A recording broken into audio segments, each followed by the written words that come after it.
get support for the Broadband Task Force, which that support basically consists of Diane Wells. She's sort of our office, so she gets a lot of credit. Commissioner Rothman of the department is very supportive of this effort, and he also chairs a sub-cabinet group in the state of Minnesota to deal with broadband issues.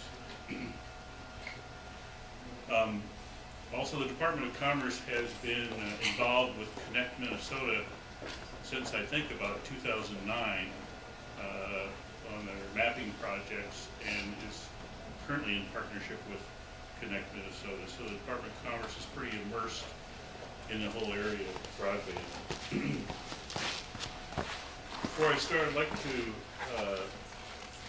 tell you a little bit about, I'm pleased to be in Duluth.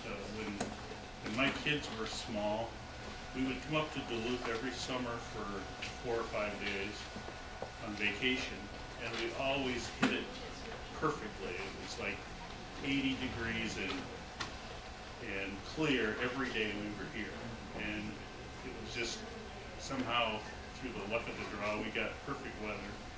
And we would go out on Park Point, and the kids would play on the beach, actually swim in the lake, and it was great. And our kids look forward to it every year. And one year, it was like in late January, it had been incredibly cold, one of those really cold winters with a lot of snow. And we were around the dinner table, and we said, boy, wouldn't it be nice to go somewhere warm for a while? And my son, who was like 6 or 7, said, let's go to Duluth. Apparently he thought Duluth was like a summer resort or something. I do want to give you an update on the progress of some of the ARRA projects in Minnesota. Most of you are probably more aware of them than I am, but and by the way, for those of you who are connected or aware of those projects, if when I'm speaking about one and you're from there, please, if you have something you want to add, please raise your hand. These projects total $238 million for broadband development, and plus approximately $25 million of private or in-kind contributions. Excuse me. We're working on an updated table of all these projects, which will be included in the broadband report from the Broadband Task Force, which will be coming out in early December, and that will be available on the Connect Minnesota website and also on the Minnesota Commerce website. I think 2013 is going to be a very exciting year for these projects because most, if not all of them, will be completed sometime during the year of 2013. Some of them already are up and operating, and so that way I think 2013 is going to be very exciting. In addition to these projects, by the way, there's some other things that will happen in 2013. As you know, CenturyLink obtained about $11 million in Connect America funds for the state of Minnesota to serve underserved areas, and that thank you. That money they'll be start working on that in 2013, and then there's a possibility, as was mentioned this morning, because there were more than half of the funds were not claimed by anyone, that there will be a secondary,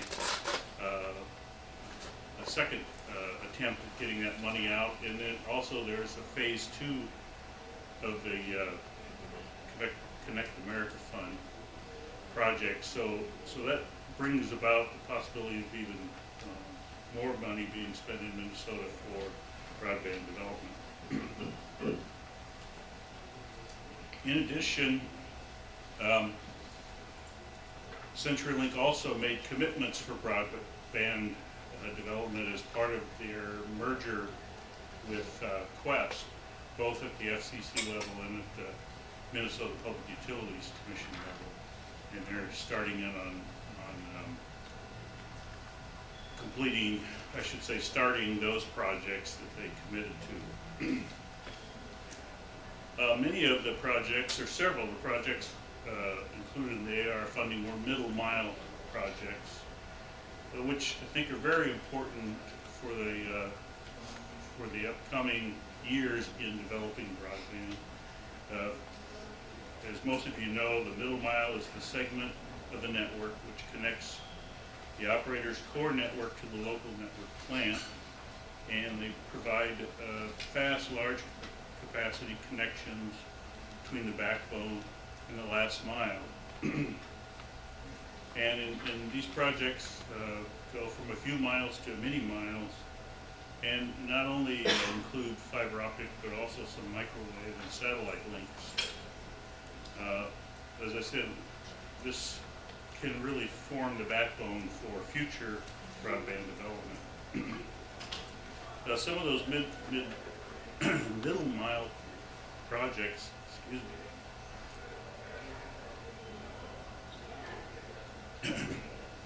include ones in Carver County, which that project is looking to go live in early 2013 and actually be completed in the second quarter. The Inventus Telecom Greater Minnesota Broadband Collaborative Project, which is in 23 counties in Minnesota, and they're looking at a completion date of July 31st, 2013. The Northeast Service Cooperative, which is in rural areas of northeast Minnesota. They're looking to, they've already put in quite a bit of their facilities and are looking to complete their project in 2013. Zayo Bandwidth, which is the Connecticut County Community Broadband Network. As of October 2012, there were 234 miles in various stages of construction. Approximately 87% of the construction was complete, and they're expecting to complete the project in early 2013. In addition, of course, there are quite a few last mile projects. I'm sorry.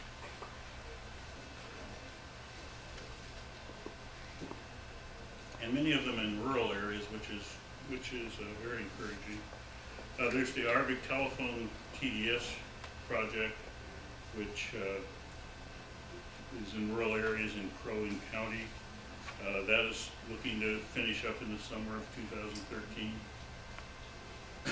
Southwest Minnesota Broadband Service, which is a fiber to the premise project, and they're looking to be complete by the end of this year. The last report was that they're 99% done with construction. Farmers Mutual in Wacoparo County, they're looking to complete that very soon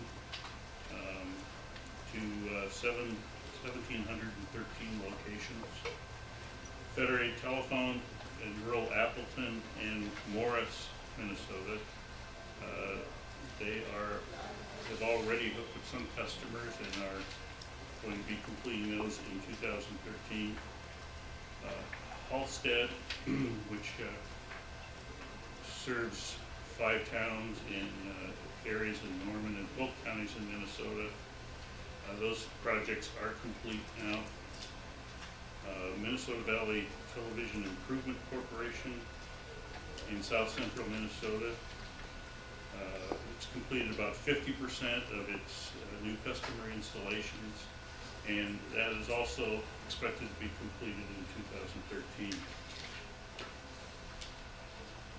Schoberg's in Rosso and Thief River Falls, they're targeting October 2013 for completion of their project. And they anticipate that 80 new locations will have broadband by the end of February of 2013. Wickstrom telephone project is in 6 communities in Kitson, Marshall, and Roseau counties. And they're looking to have much of it constructed by the end of this year. Approximately 600 homes and 240 miles of fiber. The Winnebago Cooperative, that one construction is complete.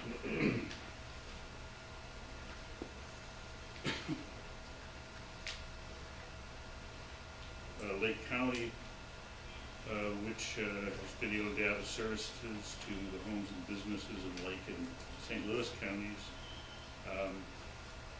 Construction is planned to start in 2013, and the hope for amount is to have 600 miles of fiber optic completed to start in the spring. Arrowhead, which is in northeast Cook County, construction began in August of 2011, and it's got connectivity scheduled for 2013. They're hopeful they may even be able to start before that. And Red River Rural Telephone Association, which is in Wilton County, and that's anticipated to be completed also in the spring of 2013. There are also several other non-infrastructure era projects, public computer center projects, U of M, the Blandon Foundation, with several partners, including U of M, PCs for People, MINSCU, and Minnesota Renewable Energy Marketplace. There are also several projects in which Minnesota is one of several states, has a small part in several other projects.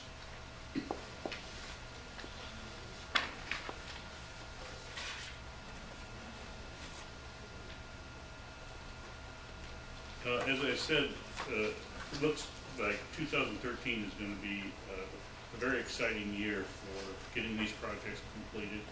And I think especially these middle mile projects are going to be very important, as I said, for future development of broadband in Minnesota.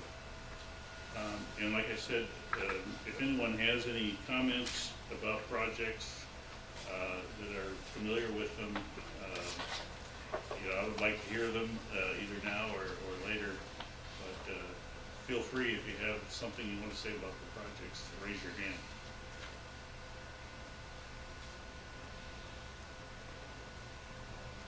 We'll just make them talk later. Okay. That's all I have. Thank you very much, and like I said, stay tuned for the Broadband Task Force report in December, which will appear on the Department of Commerce website and also the Connect Minnesota website. Thanks.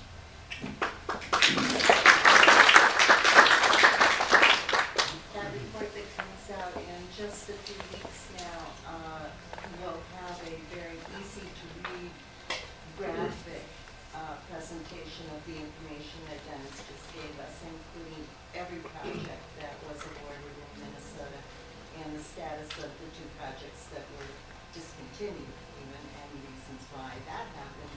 There's a lot of information in those reports, so I encourage all of you to tap into that and make it part of your knowledge base too. So Tom, this will be your turn. I'm not comfortable sitting down, so if this is okay, I got a PowerPoint for you. Dennis, thanks for summarizing. Is Diane here? Diane Wells? There she is. She is. Stand up. Diane has got this chart. Can I show them?